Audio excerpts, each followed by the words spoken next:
الحاضرين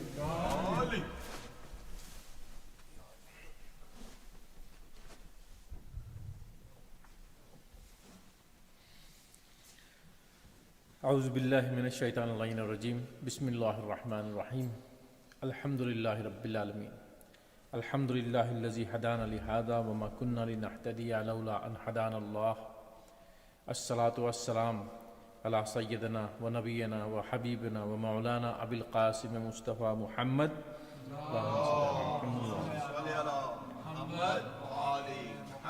وعلى أهل بيته الطيبين الطاهرين المعصومين رب اشرح لي صدري ويسر لي أمري واحلل عقدة من لساني يفقهوا قولي قال الله تعالى في كتابه الكريم وقوله الحق بسم الله الرحمن الرحيم ما عندكم ينفض وما عند الله باقي صدق الله العلي العظيم. Allah subhanahu wa ta'ala is saying in this verse of Surah Nahl that whatever is there is going to die, is going to perish, is going to finish, except what which is with Allah, and that is enduring and that lasts. So this brings us to the fact of when we do charity. Charity, you give money, it has gone from you. So you lost it. But because we have given it in the name of Allah, it is enduring. It lasts forever. As we all know, our lives have to continue after this worldly life, and we need all the charitable acts, whether it's through giving money, through doing a good deed, to helping somebody out, doing anything which is good in the name of Allah. Anything we do in the name of Allah is a charitable thing, and that lasts forever. Now, this brings us to a very relevant topic of Zakatul Fitr, which is due on as soon as the moon of Eid al-Fitr or Shawwal is sighted. The Zakatul Fitr is obligatory on people who can afford it. It's not obligatory on somebody who can't afford to eat himself or herself, but it's obligatory on people who can afford to. And the quantity is 1 sa. 1 sa is 3 kilograms in today's measurement. So 3 kilograms of what is normally eaten as your staple diet. As your staple diet, not as your luxury, because sometimes we indulge in luxurious foods and all that when we have a certain occasion. But as a staple diet, whatever is the norm of that society in which you live, that is what you have to give 3 kilograms of. And it is allowed, permitted by the marja to give the equivalent in cash to a poor person. Okay. Now there are certain things that are issues in Zakatul Fitr. I want to raise it out here so that if you have any questions, you might ask your mujtahid or the marja of the office of the marja that you follow. That when can we give fitra? In short, Zakatul Fitr is called Fitra. Fitra means the zakat that is due on Eid al-Fitr. So, which is the first of Shawwal. So as soon as you see the moon or the declaration of the visibility of the moon is there in your area, then Fitra is obligatory on us. So we know that it's going to be Eid and we will be fasting. So we can give Fitra in advance. Is that allowed or not? Answer is no. You cannot keep like 5 pounds aside in the month of Shaban and say, okay, this is going to be our Fitra. That is not relevant. You have to do the niyat on the night of Shawwal, on the eve of Shawwal. However, in the month of Ramadan, the marja permit us to keep the money aside for Fitra. They do allow you that you have, let's say you have 5 people in the house and you have 5 pounds per person. It's 25 pounds. You keep it aside and you actually give it to somebody. You see a poor person who is mustahab. Remember, a person has to be mustahab, eligible for Fitra, to whom you would like to give the Fitra to, but it's not yet Eid. However, what you can do is, you can give it to the person as a loan. I give you as a loan. A loan means he or she has to return it. But on the night of the first of Shawwal, you change your intention and you say, that was my Fitra. So that is done. So he doesn't or she doesn't owe you anymore. So that is Eid al-Fitr. So the thing with that is it can be complicated when you do not have mu'mineen or the followers of the Ahlul Bayt in the city that you live in. Because another condition is that you have to give Zakatul Fitr to people who are poor, mu'mineen who are poor in your city. That's the first thing, in your area. You have to literally go and find out where you can. You can't go out on the eve of Eid running around in town looking where there's a mu'min who is poor. It's not practical, is it? So what you do, the best thing to do is to give it to your office of the marja, your mushtahid. Once you do that, then your responsibility is over. In fact, marja say that there's sawab of giving it to your marja taqleed. So, and the responsibility on us is also over. However, you can give it to them in advance and then tell them that this is just for you as a loan for charity, but I'll give you my intention later on. So the intention you have to decide on the night of Shawwal, that this is going to be Eid al-Fitr, Zakatul Fitr. So that is something which we have to keep in mind. And also when we send money out to other places as Fitra, you got to be careful that you are covering the people in your city first. The poor mu'mineen is the first option. It is only permitted to give to poor mu'mineen in Isna Ashari fiqh. However, there is concession where we are allowed to give it to a non-Itna Ashari as long as you are certain he is not a Nasibi. He has to be a Muslim. As long as you are certain he is not a Nasibi. Nasibi means a hater of Rasulullah's family.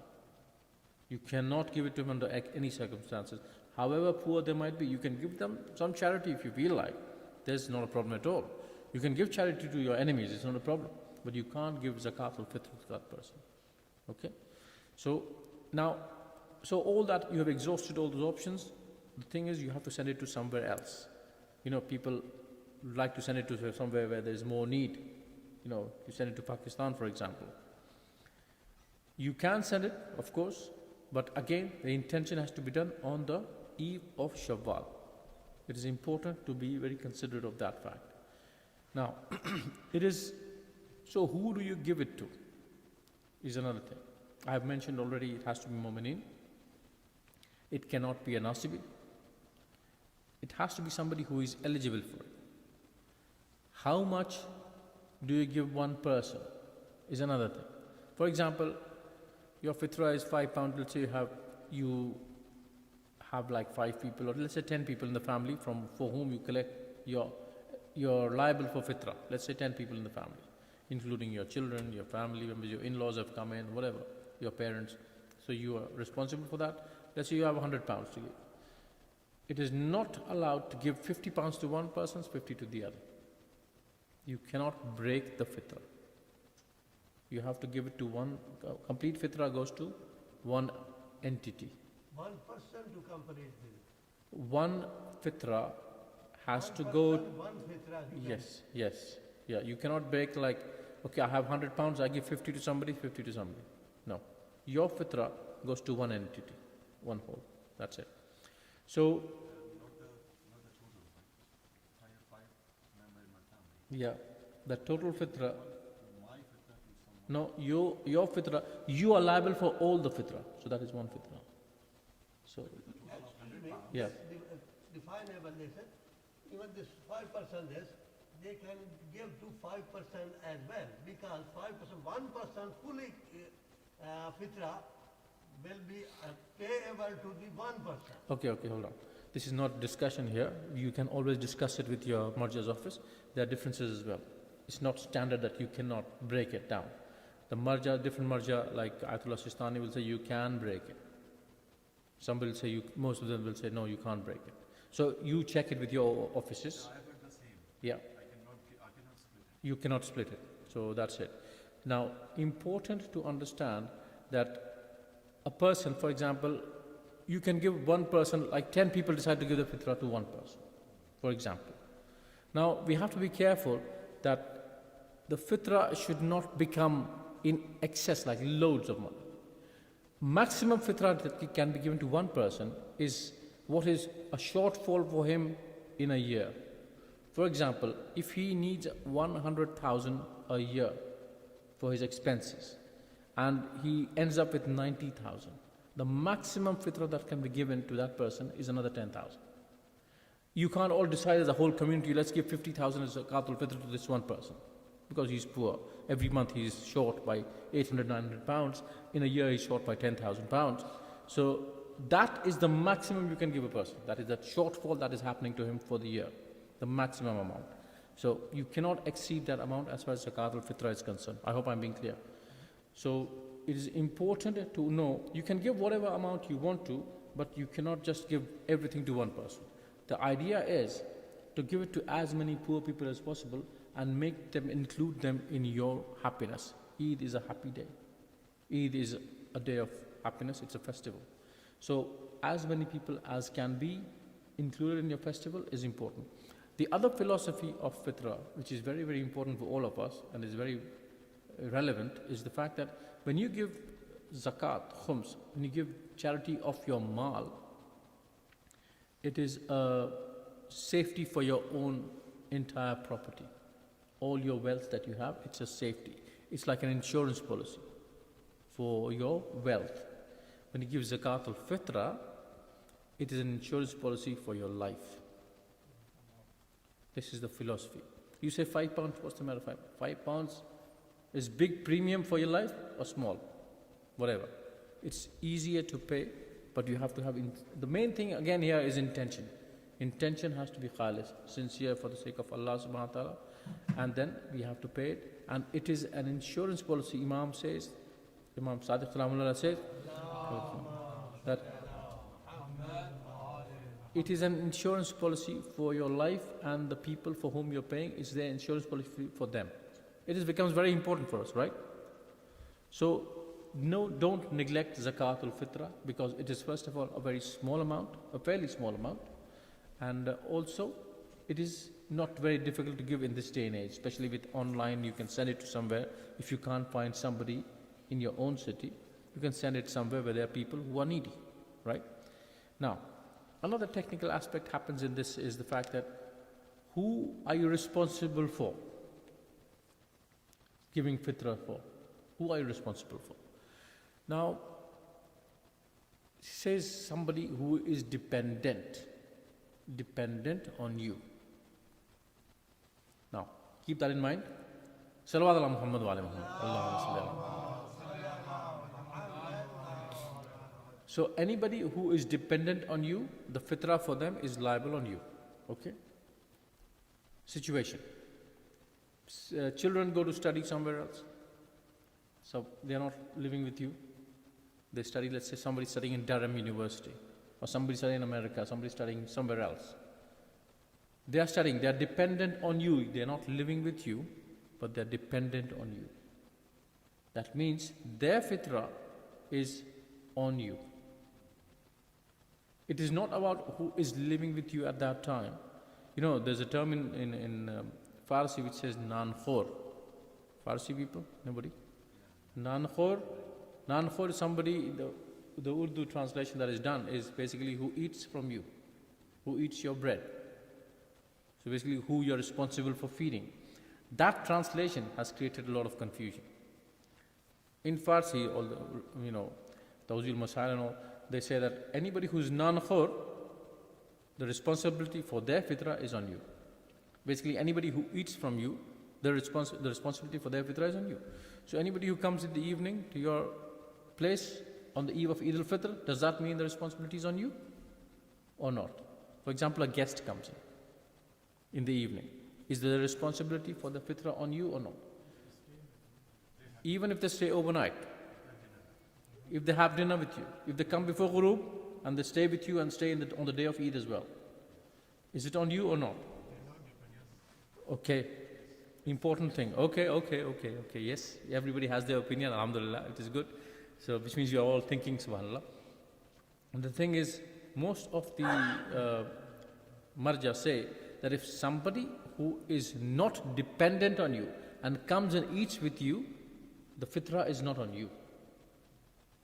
You're not obligated to pay them. You pay for them, that's different. You're not obligated to pay for them. For example, your friend turns up. even though you've invited them. Turns up, they are not dependent on you. They just came in, just visiting. They had dinner with you, whatever. Then the fitrah is not obligatory on you. Okay?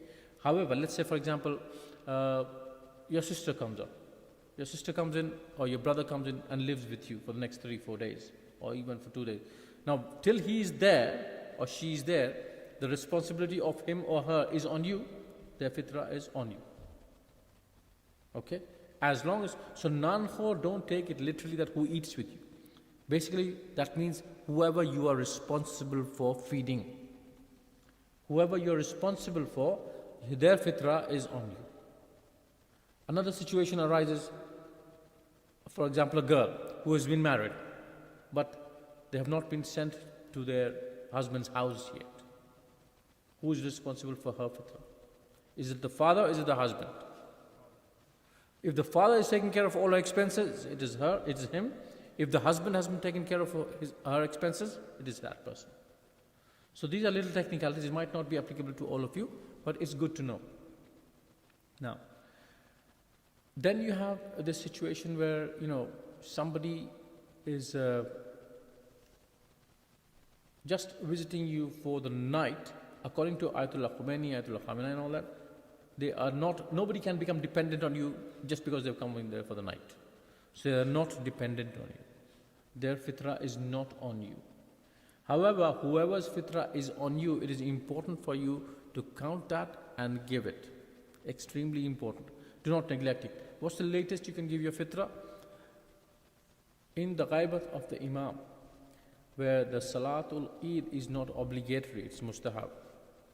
If you are going to perform the namaz or the salat, you have to do it before the namaz. If you're not offering that namaz, then before the time of Zuhr, you have to give your fitrah to that person. Now, giving means it should reach the person who is poor. That's what. You can't keep collecting it and say, okay, when I meet a poor person, I'll give it to them when I see them. That is not on. That is wrong, totally wrong. You have to give the fitrah in such a manner that it reaches a poor person before the time of Dhuhr on the day of Eid. Because fitrah is obligatory from the time of the declaration of the moon visibility. So you have to make sure that you have to really prepare on the ball, because you have a lot of technicalities here. You can't make an intention of fitrah in advance. You have to keep the money aside and you have to make the intention on that eve. So you have to make sure that you're prepared where it is going, who is going to take care of that obligation, and in time it should reach that person. Or if you've given it to somebody, make sure that you change your intention on that night. Don't forget. So that is very important as well. So, okay, another important point that came in my mind, which I feel, Salawat ala Muhammad wa ala Muhammad.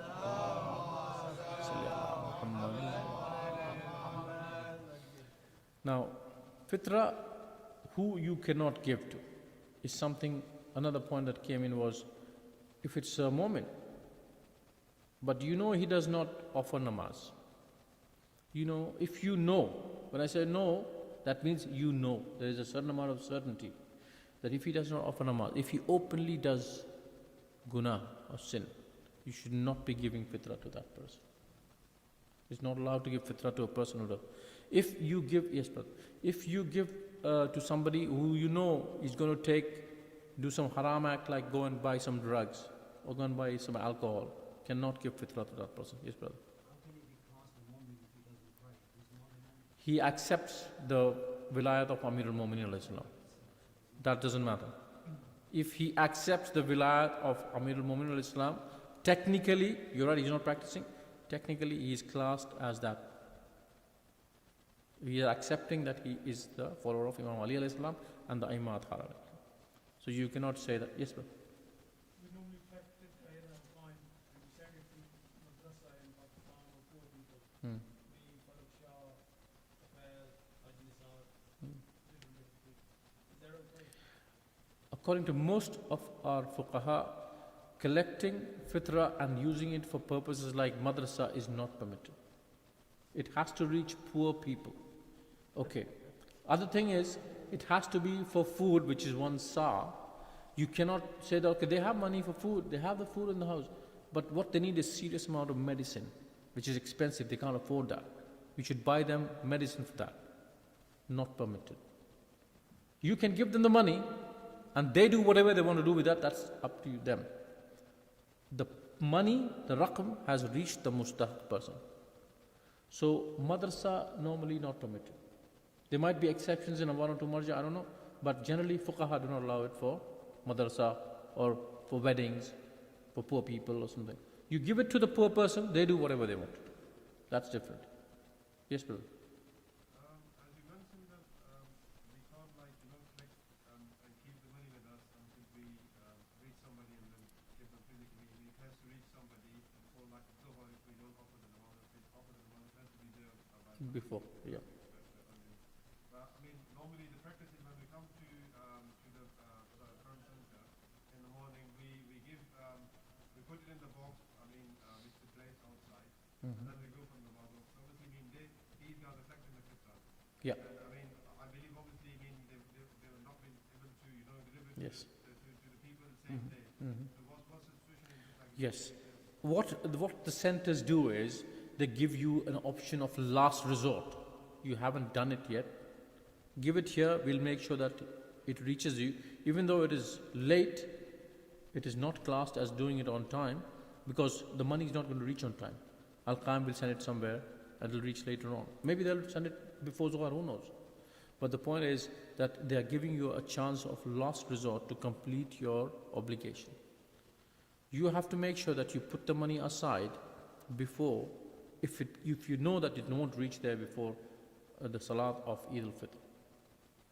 And if you cannot do that, that's places like Al-Quaim, they make sure that okay, you have an option, you give it there. The idea is for it to reach the person who's poor, mustahaq, before the Salat of Eid. Also, there's another thing. For example, you kept the money in the month of Ramadan, like, okay, I've got 4 people in the family, 5 times 4, 20 pounds, keep it there. All the nice brand new notes, you've kept it there. Then you realize it's only for charity, but on the Eid, we need to give Eid, you need the new notes. So let's change it. You're not allowed to do that. You're not allowed to change that note which you have kept for Fitra and change it with other notes. So you keep the bad notes in for Fitra now, it's the same amount in any case. But these are technicalities, don't ask me questions on that, or ask your marja. Why? Why this? Also, you cannot change it. For example, you have kept it like in 1 point coins, 20 pounds, and you decide, okay, let's put 20 pound note there. No, it has to be the same thing that you kept aside. Yes, brother.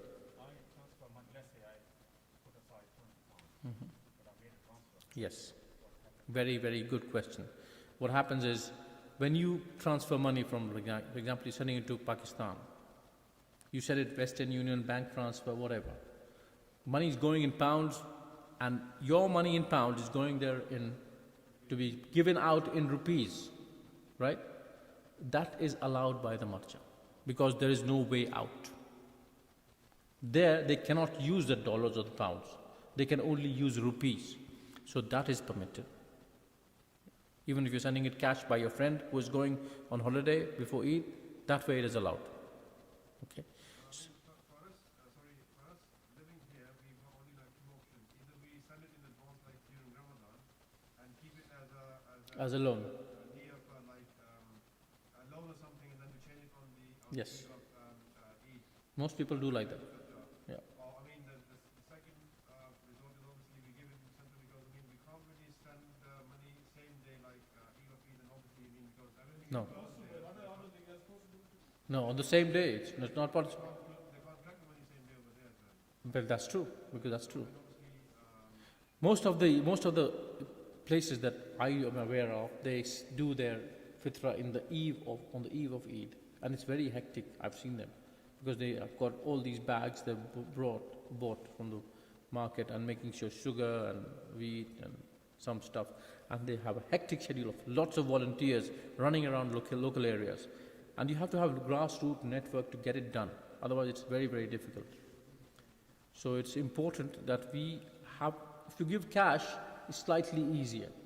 Maybe you can send the money to them and say, I'm giving you a loan. And then you don't even need to tell them a change of intention, but you have to make sure that you don't have to pay me back. That's important to tell them. So it is also, you can give charity to anybody. You don't need to tell them that it is Zakatul Fitra that I'm giving you. in your intention with Allah subhanahu wa ta'ala, that is up to you. What they receive is ultimately the money. May Allah give us the tawfiq to understand the importance of this charity, and may Allah give us the benefit from giving this charity. May Allah, today this Ramadan, this iftar is sponsored by Dr. Lali Fatima and Syed Imran Qaseem. Can we recite a Surah Fatiha for our marhumin, please? Bismillah.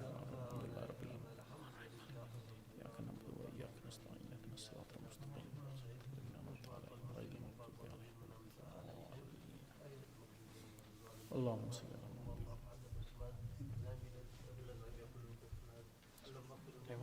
52 minutes. 52. 57 or MashaAllah. الله أكبر الله أكبر الله أكبر الله أكبر أشهد أن لا إله إلا الله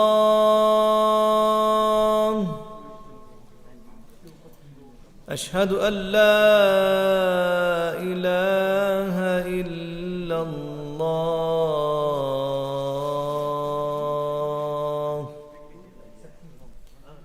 أشهد أن محمدًا رسول الله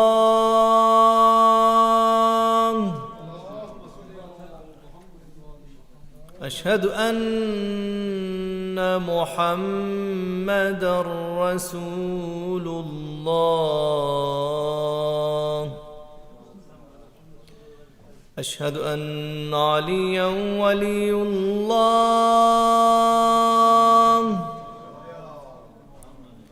أشهد أن عليًا حجة الله حي على الصلاة حي على الصلاح حي على الفلاح حي على الفلاح حي على خير العمل حي على خير العمل الله أكبر الله أكبر لا إله إلا الله لا